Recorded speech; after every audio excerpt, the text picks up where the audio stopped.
మిత్రులారా, కాళేశ్వరం ప్రాజెక్టుపై మళ్ళీ కల్వకుంట్ల తారక రామారావు నిన్న కొన్ని బాధ్యతారహితమైన మాటలు, దిక్కుమాలిన మాటలు మాట్లాడారు. అసలు వారి ఇమ్మెచ్యూరిటీ, అసలు ఇంకిత జ్ఞానం ఉందా లేదా అనుమానం వస్తుంది. తీవ్రంగా ఖండిస్తున్నాను.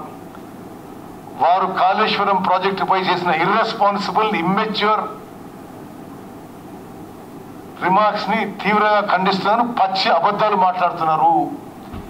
మీరు చేసిన దోపిడీ కారణంగా, మీ కమిషన్ల కక్కుర్తి వల్ల, మీ పూర్ ప్లానింగ్, డిజైన్, కన్స్ట్రక్షన్, ఓఎండం వల్ల రాష్ట్రంలో రైతులు ఇబ్బంది పడుతున్నారు తప్పితే, మరి మేము ఒక మంచి ఉద్దేశంతో, ఒక సదుద్దేశంతో ఇరిగేషన్ శాఖ ద్వారా, ఇరిగేషన్ ప్రాజెక్టుల ద్వారా రైతులకి ఎంత మేలు చేయగలిగితే అంత చేయాలనే ఉద్దేశంతో మేము ముందుకు పోతుంటే, అసలు అవగాహన లేకుండా అర్ధరహితమైన మాటలు, బాధ్యత లేని మాటలు, అది చాలా సిల్లీ రిమార్క్స్ కూడా ఉన్నాయని చెప్పి మనం చేస్తాం. మీ అందరికి నా విజ్ఞప్తి ఏంటంటే, మేము చెప్పిన మాటలు కూడా జాగ్రత్తగా విని మీరు మాకు ఆ విధంగా కవరేజ్ ఇచ్చి రాష్ట్ర ప్రజలు, రైతులకి గోబెల్స్ కి మించిన ప్రచారం చేస్తున్నారు.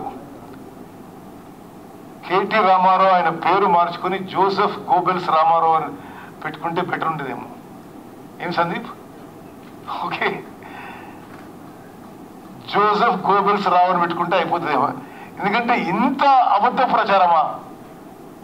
మీకు తెలుసు తెలియదో, మీకు నేను మిలిటరీ హిస్టరీ స్టూడెంట్ని.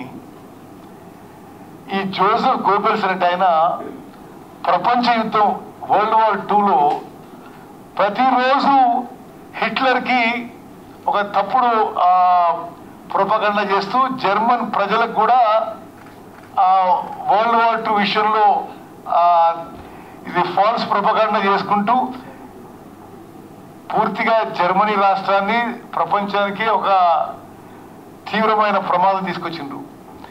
ఇప్పుడు కేటీఆర్ జోసెఫ్ గోబెల్స్ ని మించిపోయిండు.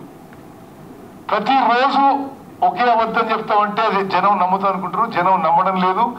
జనం మీరు చూసిన మాటలు నవ్వుకుంటుండ్రు అని చెప్పి నేను మనం చేస్తున్నాం. హాస్యాస్పదంగా ఉన్నాయి, బాధ్యతారహితంగా ఉన్నాయి, చాలా సిల్లీగా ఉన్నాయి.